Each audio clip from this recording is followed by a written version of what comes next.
اس لیے دیکھیں 3 چیزیں ہیں، حلال بھی واضح ہے، حرام بھی واضح ہے، الحلال بین والحرام بین وبینہما امور مشتبہات، یہ حلال ہے یہ حرام ہے، کچھ چیزیں مشتبہات ہیں۔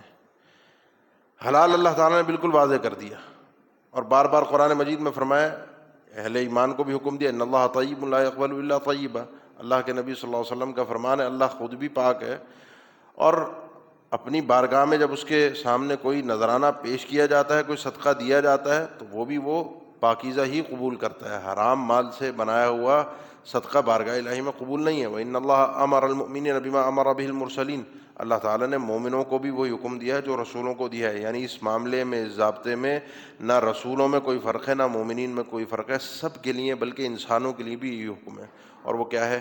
یا ایھا الذین آمنوا کلوا من طیبات ما رزقناکم یا ایھا الرسول کلوا من الطیبات واعملوا صالحا یا ایھا الناس، لوگوں کو بھی خطاب کیا اللہ نے، اہل ایمان کو بھی خطاب کیا، اور رسولوں کو بھی، پاکیزہ رزق کھانا، حلالا طیبہ، حلال بھی ہو اور طیب بھی ہو، حلال ہو وہ اپنے وجود میں، اور طیب ہو اپنے مقصد میں، اس ذریعے میں، اس وسیلے میں جس ذریعے سے آپ اس چیز کو حاصل کر رہے ہیں۔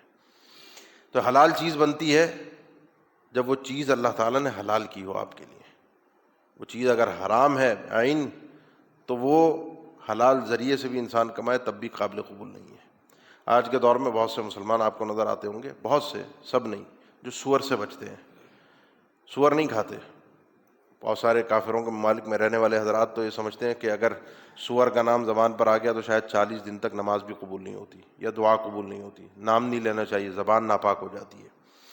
بہرحال یہ تو فرسودہ خیالات ہیں، اسلام میں، شریعت میں ایسا کوئی مسئلہ نہیں ہے کہ اس کا نام لینے سے زبان ناپاک ہو جائے، بچتے ہیں اس سے۔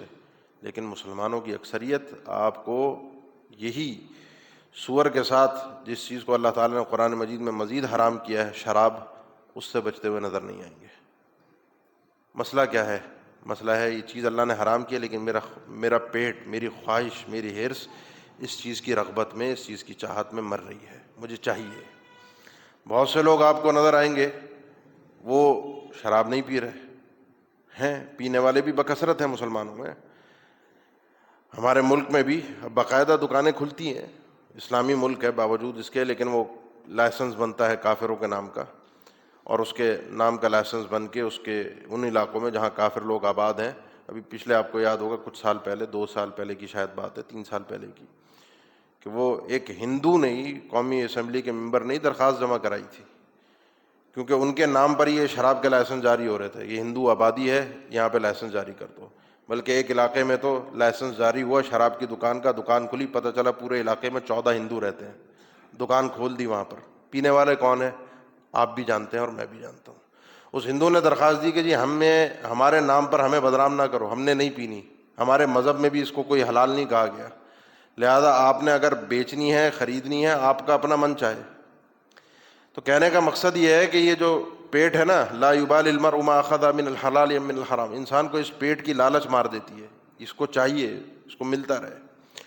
بہت سے آپ کو ایسے نظر آئیں گے شراب تو نہیں پی رہے، لیکن اختلاف چھیڑ دوں تو سمجھ لیجئے گا بات کو، سگریٹ پینے والے بھی ہیں، نسوار، گٹکا، ان چیزوں کا اگر آپ حقیقت سے واقف ہوں تو یہ چیزیں نہ شریعت آپ کو کہے گی کہ جائز ہیں، اور نہ آپ کو کوئی معالج اور طبیب اور کوئی عقل آپ کو کہے گی کہ یہ چیزیں انسان کے وجود کے لیے فائدہ مند ہیں۔ سراسر نقصان دہ چیزیں ہیں، سراسر نقصان دہ چیزیں ہیں۔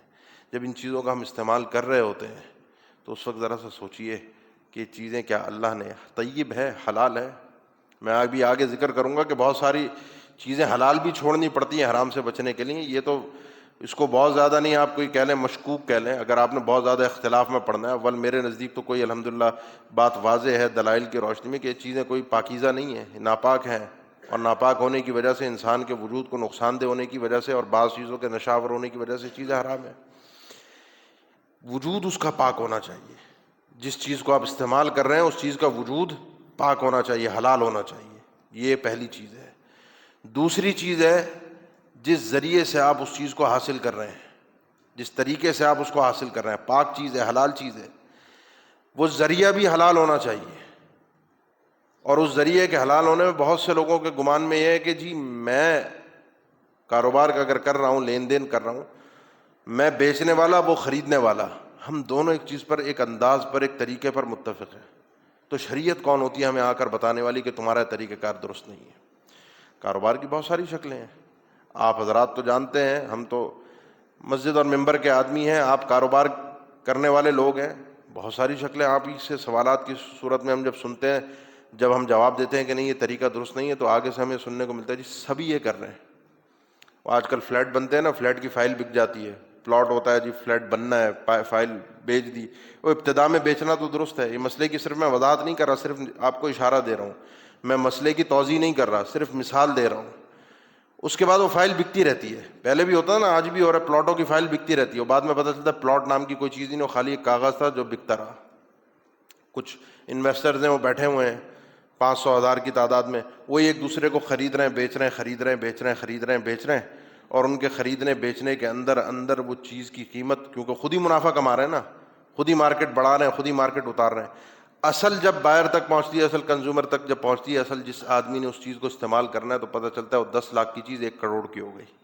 یہ 90 لاکھ میں نے اور آپ نے کھیل کھیل کے صرف پیسے کی لالچ کے اندر اس کو بڑھا دیا.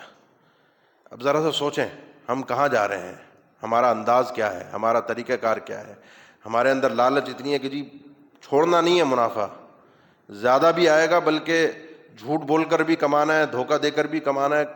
مارکیٹ میں نکل جائے تو جھوٹ، دھوکہ، وعدہ خلافی پہ کسی کے پیسے دبا لینا، ناحق کسی کے پیسے رکھ لینا، اس کو ہم غلط اور گناہ سمجھتے ہی نہیں ہیں. یہ گویا کہ ہم سمجھتے ہیں تو حق ہے. اس نے اگر غلط کیا، اس نے اگر جھوٹ بولا، تو میرا اس کا پیسے دبا لینا میرا حق ہے. اس نے اگر اس طرح کا معاملہ کیا ہے، نہیں بھی کیا، تو کچھ لوگوں کا وتیرہ ہوتا ہے. اس لیے اپنے آپ کو، یہ جو حلال ذریعہ ہے نا، یہ انسان کا بڑا معاملہ خطرناک ہے. یہ چیز جو ہے نا وہ بڑی خطرناک ہے. غالباً حذیفہ ابن قتادہ نام ہے، علماء سلف میں سے گزرے ہیں. وہ کہتے ہیں کہ یہ جو کاروباری حضرات ہیں، مارکیٹوں میں جاؤ نا، تو کبھی نماز کے لیے جاؤ تو کوئی پہلی صف میں تمہیں آتا ہوا نظر آئے، پہلی صف کا پکا نمازی ہے، دکان بھی بند کر دیتا ہے پہلی صف میں بھی. یہ اس دور کی بات ہے، آج کے دور میں تو یہ چیز پھر بھی مل جائے لیکن بہت کم ہو گئی ہے. وہ نماز میں آ رہا ہے، پہلی صف میں بیٹھ رہا ہے، کوشش کر رہا ہے، اپنے کام کاج کو روک بھی رہا ہے. یہ اس کے متقی ہونے کی دلیل نہیں ہے، یہ اس کے آدمی کے اللہ کے قریب ہونے کی دلیل نہیں ہے. اس سے بہتر یہ ہے کہ اپنے کاروبار کے اندر کاروبار کرتے ہوئے حلال اور حرام کے سارے اصولوں کی، شریعت کی تطبیق دے. نماز میں آخری صف میں بھی اگر پہنچ گیا، یہ بہتر ہے اس کے لیے بنسبت اس کے کہ اپنے کاروبار کرتے ہوئے لوگوں کو دھوکہ دے اور پہلی صف میں آ کے نماز پڑھے.